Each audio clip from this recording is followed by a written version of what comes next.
Hello and a warm welcome to our live event today with myself, Ashok Gupta. I'm the founder and CEO of the Gupta program. And I really want to thank you for being here with us today on this very important event where we'll be talking about how we can develop emotional resilience in the face of world events that we're seeing unfolding on our TV screens right now. And also later in the session, we'll be offering our thoughts and prayers and love to those who are caught up in conflict around the world, especially in Israel and Gaza. So I want to thank you for joining us and give you a bit of background as to why we are putting this event together. Now, I know that many of you are coming from different backgrounds. Some of you may have friends and family that are caught up in the Middle East right now. Others may just be finding this situation very difficult. And essentially, this event has been put on because we've received so many emails at the clinic, people with chronic conditions, with anxiety that we treat, who have said that they're finding the current situation really challenging. And some of people have emailed saying that they've not been able to sleep. Others have said that their anxiety has been skyrocketing. Others have said that they really lack that feeling of safety, which has made their brain retraining a lot harder, or just in general, life has become more challenging.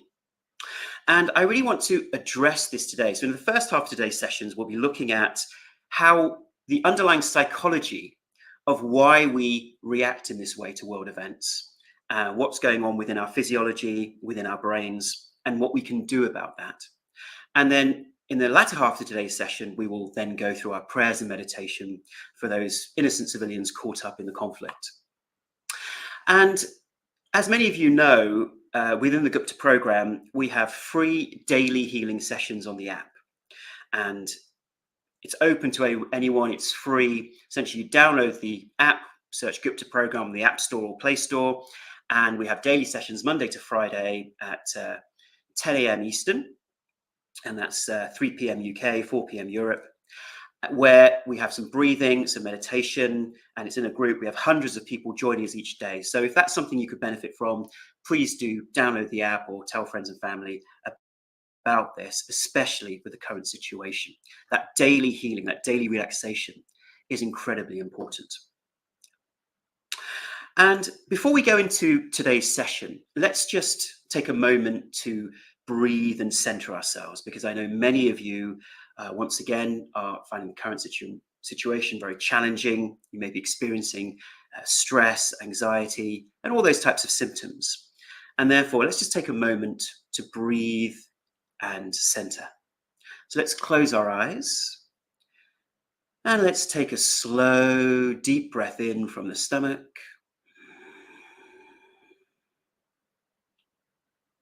And let's breathe out slowly through the nose.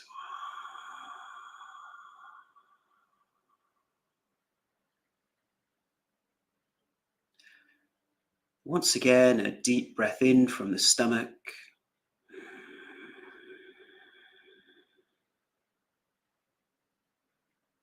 And breathing out slowly through the nose.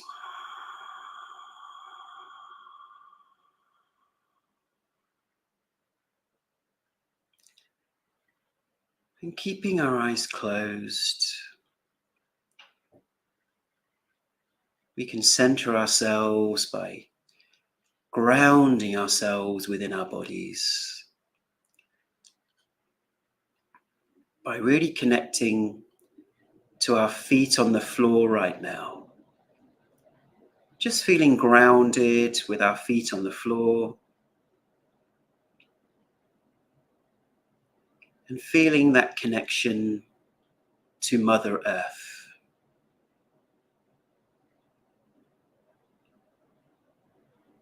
Just breathing slowly and deeply from the stomach with that sense of grounding.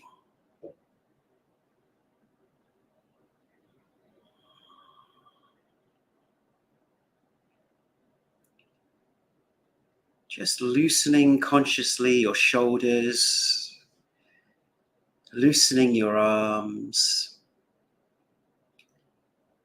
and just coming back into your body.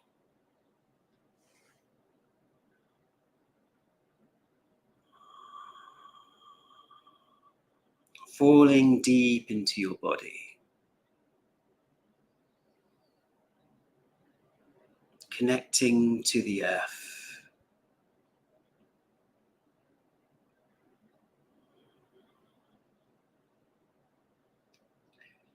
Let's take another slow, deep breath in. And breathe out through the nose slowly with a gentle smile on our face.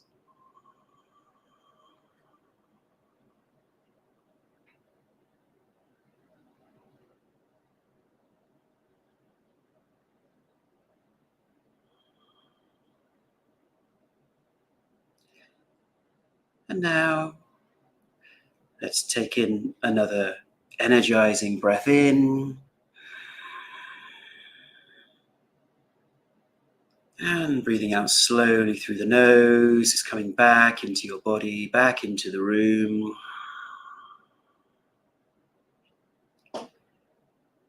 Another energizing breath in.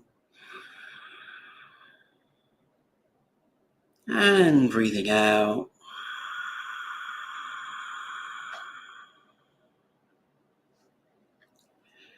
And when you're ready, when you feel comfortable, you can just gently open your eyes.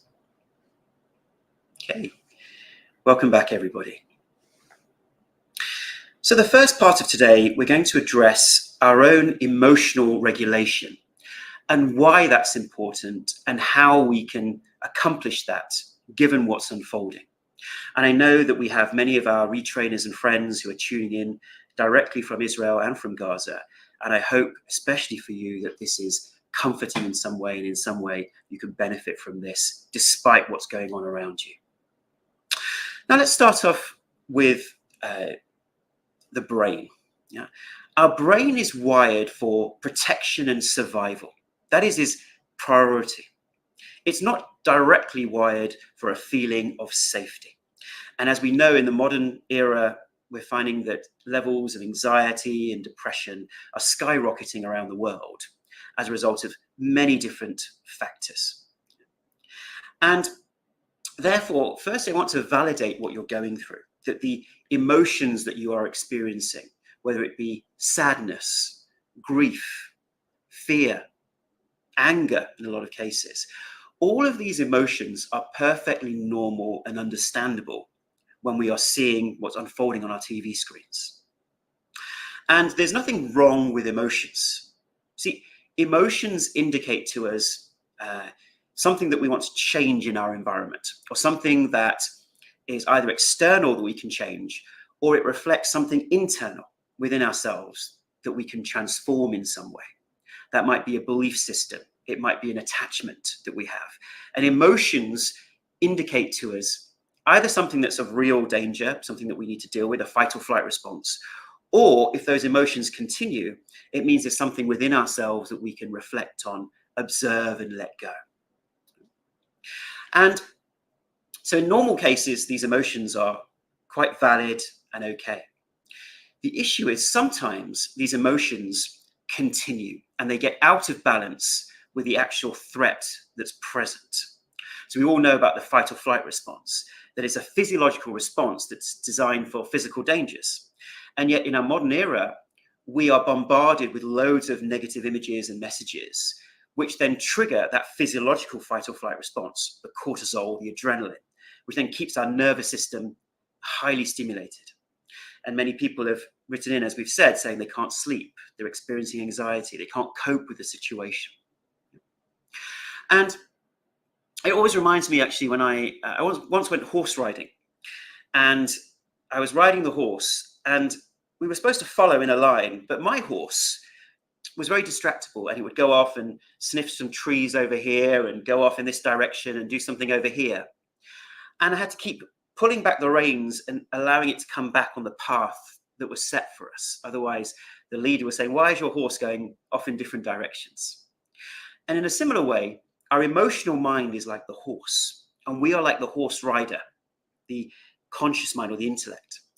And it is valid for the horse to go off in different directions. But if it starts doing it too much and getting caught up in different situations, it takes us off our path.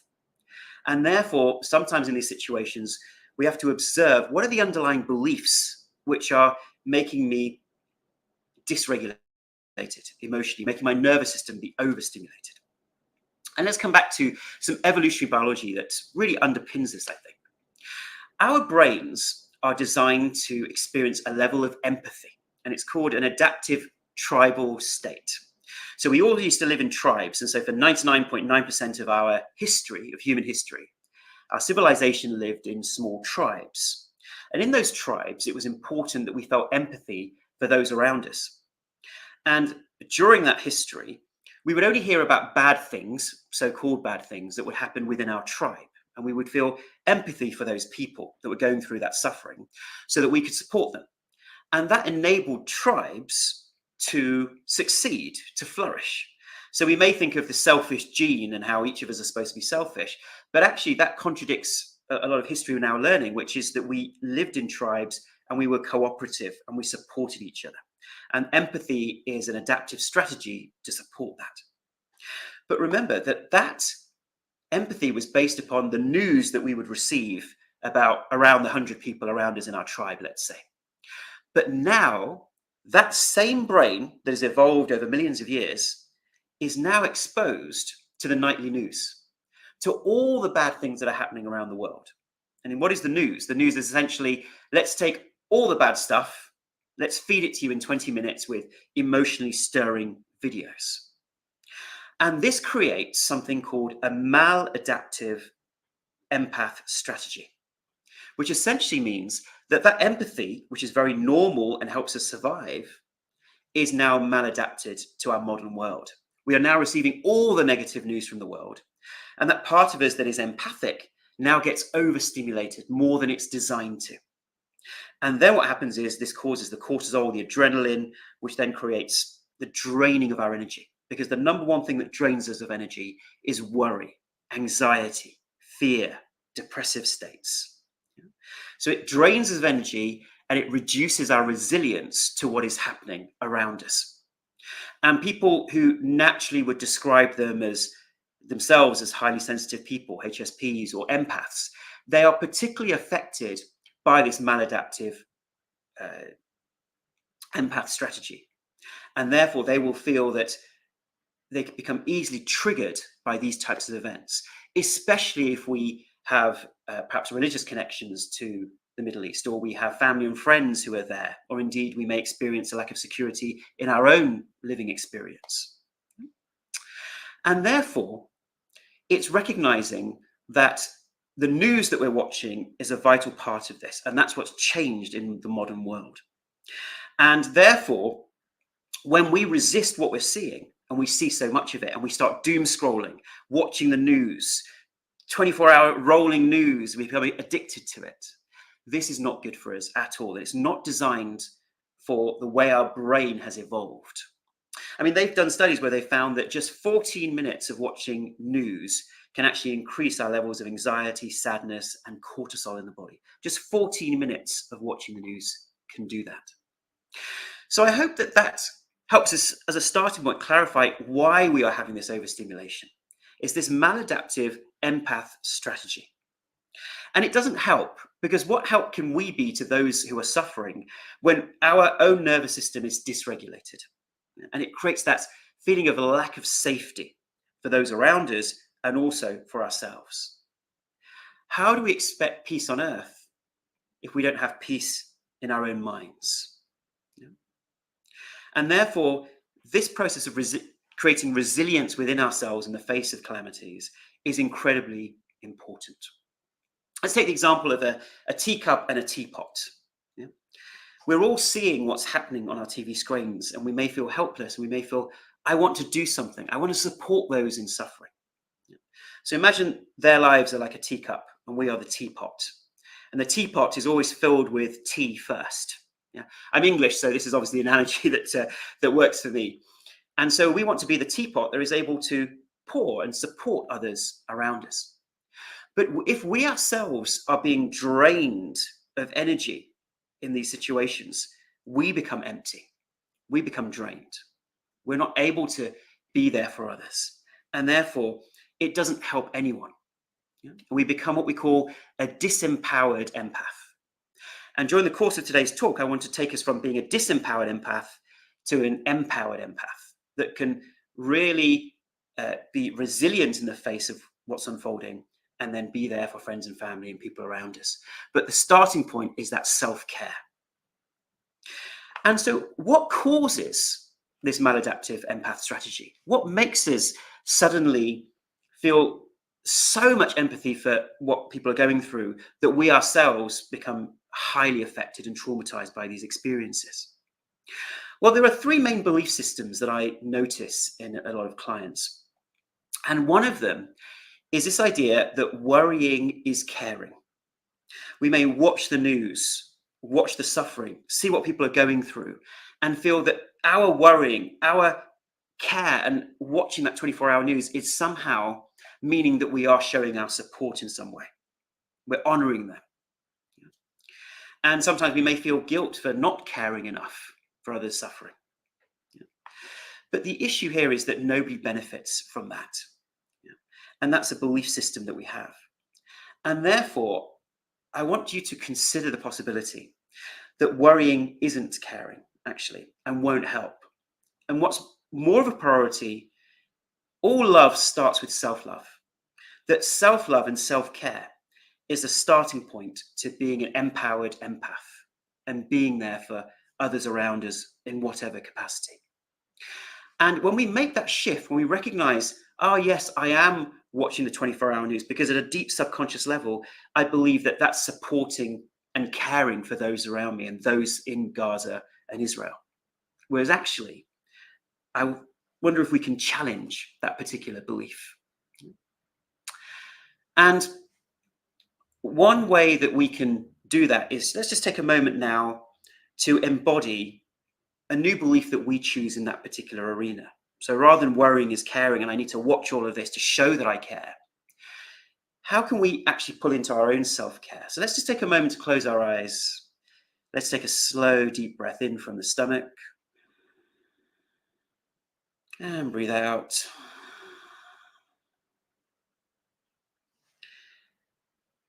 And let's, with our eyes closed, despite what is happening in the Middle East, can we give ourselves permission to prioritize our own self-care? That I matter. I'm also a human being on this planet. And that it's okay for me to prioritize my own health in this situation, so I can fill my teapot.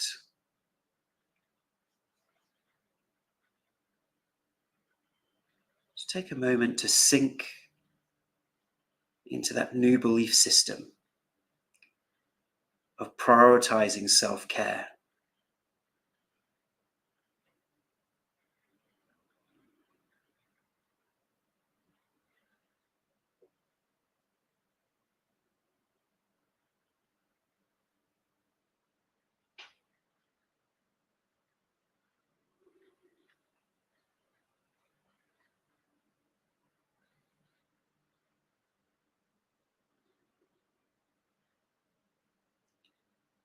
And let's take a slow, deep breath in. And let go.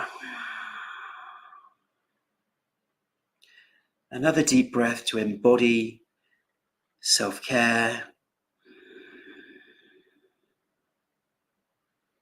And breathing out slowly through the nose, relaxing the system.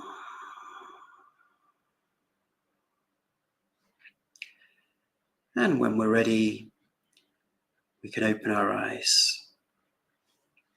Good. So it's that giving ourselves permission in these scenarios to prioritize our self-love, our self-care, filling our teapot, and then we can see how we can support others. Perhaps that's donating your time. There may be donations of money you choose to give. It might be just supporting loved ones around you, and that's your contribution. Or indeed, your contribution may just be in that self-regulation of your own nervous system and just sending positive love and vibrations to those in suffering. Whatever you choose is right for you. And on a practical level, to overcome this unconscious belief that worrying is caring, something that I advise all of us to do if we are finding ourselves overstimulated and dysregulated is to stop watching the news. Yeah, and I know that's hard, but we can keep ourselves abreast of the situation by simply reading what is going on, which is less emotionally stimulating for our nervous system. And we can stop that doom scrolling, just keep ourselves abreast of the situation and send our positive vibrations. That's if you're feeling dysregulated by the situation. Because often the more we consume of this media, this 24-hour news, it can in fact trigger some of our own survival strategies and lack of safety. If we've experienced perhaps past mild to moderate trauma or violence or authority figures, it can trigger some of our own lack of safety. And therefore, reducing our exposure to the news is incredibly important. Okay. Now, a second belief system that can over-trigger our nervous system and make us dysregulated. And as you know, we treat a lot of people with chronic fatigue syndrome, long COVID, fibromyalgia, mold illness, and those types of conditions. And many people have become a little dysregulated and finding it harder to do the brain retraining. So a second belief system that we can challenge is when we are given these emotions like anxiety and fear and anger, we're given these emotions because at some level, our amygdalas, which are our emotional centers, they want us to control or influence this situation and change something. And yet, in the face of these situations, apart from the few things we might be able to do of contributing money or our time or supporting in some way or sending positive vibrations, there's not a lot that we can do. We don't have control or influence over this.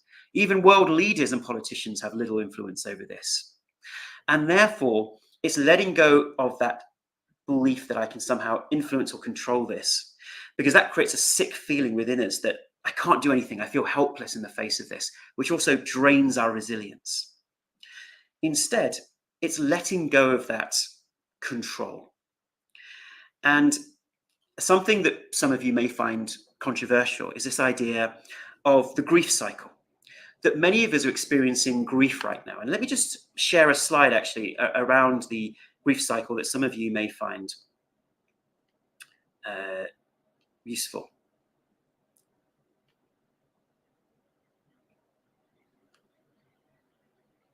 So in the grief cycle is something that occurs within us when we experience loss.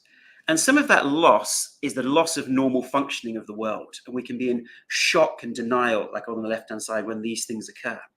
We can experience anger at the authorities and how could they allow these things to happen. And this can also contribute to those depressive feelings. And that's a lot of what people are experiencing right now with the outbreak of what's going on in the Middle East. And ultimately, and we may not be ready for it right now, but ultimately the journey of the grief cycle is coming to a place of acceptance. You might say, Ashok, how can we accept what's going on? This is unfortunately the restriction of words that we have is in the English language. Acceptance doesn't mean we accept it, but we accept the situation within. Yeah. So we're not saying it's okay. We're saying I'm okay. That I accept the present moment and what is unfolding. It doesn't mean we accept the situation in the sense of saying it's okay. And that is a journey that we go along.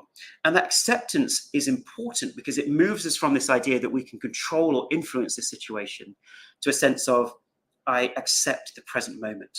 And that allows us to become more regulated in our nervous systems.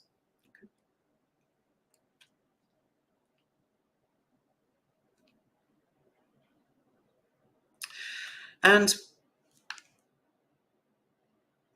on that point, we can therefore help ourselves by regularly meditating and breathing. And I hope you will join us for the daily Gupta Size on the Gupta Program app, the free sessions where we have one of our beautiful coaches leading us through the breathing, the meditation, the healing. And it's such a lovely experience, and people have had breakthrough experiences through attending that each day. So I hope you can join us for that to help you regulate your nervous system. And finally, before we go through our meditation today and sending our positive vibrations, a third fear I want us to be aware of is the fear of the future. That when we experience these challenges, we can have it's something called a Darwinian contingency planning process. Essentially, it means that when we hear of bad news, we think this is a turning point, and now things are going to be worse, And I know a lot of people feel like that, where they think, oh, look at humankind, look at what we're doing. The world's a bad place. I don't want to raise a child in an environment like this. But once again, this is a cognitive bias because of the way we are flooded with news and media. Compared to even 20, 30 years ago, the advent of rolling news and rolling social media is giving this cognitive bias of feeding us with all this negative stuff and thinking that mankind has gone off track. It's terrible. And yet, something that can help us reorientate from a more logical perspective is actually, if you look at most factors, the world is getting actually a better place. And you might say, how can that be? Give an example. When you ask most people, are there more wars and conflicts on the planet? Are more people dying and injuring and getting injured from these situations? People will generally say yes. And yet the official statistics show that compared to all of human history since the Middle Ages, we now have a 20th of the deaths and injuries from war than we ever did in our history. Yeah, certainly in the last 20 or 30 years. So actually, war deaths are a 20th of what they used to be. They're much lower. The world has become a lot more of a peaceful place than it ever has been. It's just that we are fed, obviously, the news of all the worst things happening. Life expectancy has gone up. Democratic processes are there. Life expectancy has actually almost doubled this in the last 100 years. Healthcare education has improved. Poverty has decreased. So I'm not saying there aren't bad things going on or things that we need to improve as a human society. But once again, let's not allow that cognitive bias of what we're seeing on TV to define our perspectives on life. Yeah. And the hope that we can give ourselves is humanity has been through this before. It will get through this. Things will improve, as bad as it feels now. And once again, we're all at different stages of that grief cycle. Some of us may not be able to feel that, but just embodying that in the meditation breathing that we do each day can really help us. So in summary, what I'd love us to do is to observe our minds and how it's reacting to the situation. And at a practical level, minimize our exposure to video news and really challenge those beliefs that worrying is caring, and instead saying, it's okay to give myself permission to self-care in these situations and prioritize that. And that I, secondly, don't have control, so acceptance and surrender to what is so is the only way forward to fill my pot, to fill my teapot. And thirdly, that we have, as a civilization, have been through so many challenges, the whole of human history, and we will get through this together. So we can reflect on that very easily: self-care, acceptance and surrender, and together we'll get through this. And I hope that that's helped us just put these things in perspective, and once again, side by side, joining us for daily Gupta Size on the Gupta Program app. And in whatever way you want to support, whether it's through praying, donating, volunteering, that's also something that can give us a channel for that anxiety and the worry that we may experience. So thank you so much today for joining me and going through this process of really understanding at a deeper evolutionary biology level why we're experiencing this dysregulation, the underlying belief systems, and what we can do about it. And I hope that's been beneficial for you. And please do share this video with your friends and family, with other people who are going through these traumatic periods right now. And I hope this can bring some comfort to them and support them in their time of need. So now, obviously, what's important is now we've filled our cup, I've filled our teapot.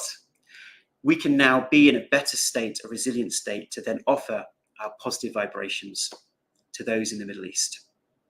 So what we're going to do is we're going to end this particular video now, and I'm going to start a new Facebook Live on the same page. So I'm going to end this stream, and what I'd like you to do in a couple of minutes' time is to refresh the page that you're on, the Gupta Program Facebook page or the YouTube video, wherever you are joining us. Refresh the page and you will see the new feed. And please join me in giving our prayers and meditation to those in Israel and Gaza. So thank you for watching, and we'll see you next time on the Gupta Program app. Thank you.